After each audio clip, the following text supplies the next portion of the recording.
Nous sommes parfois bien près de désespérer de la situation que nous vivons ou de l'épreuve à laquelle nous sommes confrontés.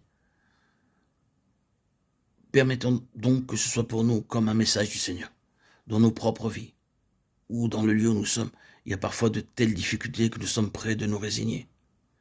Ézéchiel aurait bien pu avoir cette attitude de découragement, de désespoir. Il avait certainement beaucoup plus de raisons de faire que nous n'en avons. Mais au cœur de tout cela, c'était une image de la gloire de Dieu et les cieux étaient ouverts. Il eut des visions divines. Il résume cela. C'était une image de la gloire de l'Éternel, Ézéchiel 1 et 28. Dans les précédents audios, nous avons parlé beaucoup des cieux ouverts. Tout ce que nous dirons pour le moment, c'est que quand les cieux sont ouverts, c'est une chose très encourageante. Et cela malgré les situations. Vous pouvez avoir des temps difficiles dans votre lieu avec le peuple du Seigneur. Peut-être que vous avez des personnes difficiles. Bien, Ézéchiel avait aussi des personnes difficiles. Vous pouvez avoir beaucoup de sujets de découragement. Il peut même y avoir des choses que vous ressentez comme étant mal faites et ainsi de suite. Et cependant, quand vous vous retrouvez pour l'adoration du Seigneur, il y a un sens merveilleux de l'onction. Car alors, vous vous préoccupez seulement du Seigneur. Pendant ce temps-là, en tout cas, vous permettez que le reste soit mis de côté, que le Seigneur devienne votre centre. Les cieux sont ouverts. Tant que cela se manifeste, il y a de l'espoir pour votre assemblée, il y a de l'espoir et de l'avenir. Car il n'y a rien de plus désespérant qu'un ciel fermé. Regardons au calvaire. Il y eut des ténèbres sur toute la terre, et vers la 9e heure, Jésus s'écria d'une voix forte, Élie, Élie, lama sabachthani. C'est-à-dire, mon Dieu, pourquoi m'as-tu abandonné? Matthieu 27, 45, 46. Le ciel était fermé, car là, sur la croix, il prenait le péché du monde tout entier. Le ciel était fermé, il n'y avait aucune voie d'accès. Ce fut la situation la plus désespérée qu'il n'y ait jamais eu. Le désespoir de cette situation l'avait fait mourir. Ce fut le choc final qui causa sa mort.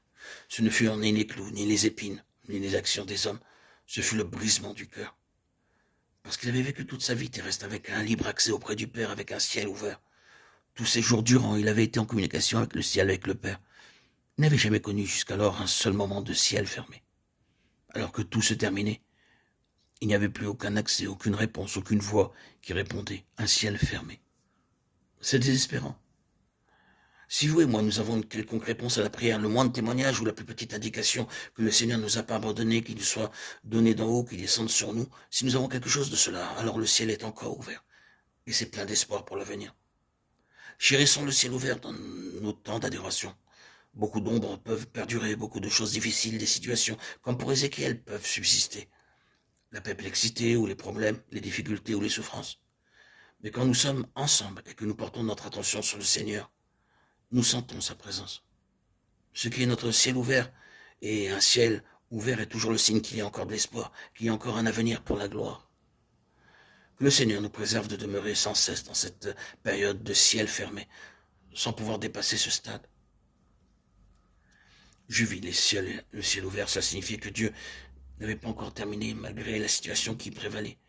Dieu n'avait pas renoncé. Il pouvait y avoir des jugements comme les chapitres suivants le montrent dans le livre d'Ézéchiel. Il peut y avoir la discipline, il peut y avoir des choses qui méritent réflexion.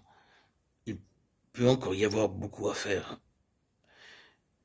Mais même si les choses méritent d'être mises en ordre, peut-être par le moyen de la jalouse colère de Dieu, et quoique les choses soient dures avec des souffrances, des afflictions, cela doit être traversé. À cause du tort qui pourrait être occasionné à Dieu. Et malgré tout cela, si les cieux restent encore ouverts, tout peut être gouverné par l'espérance de la gloire, car c'est une espérance glorieuse.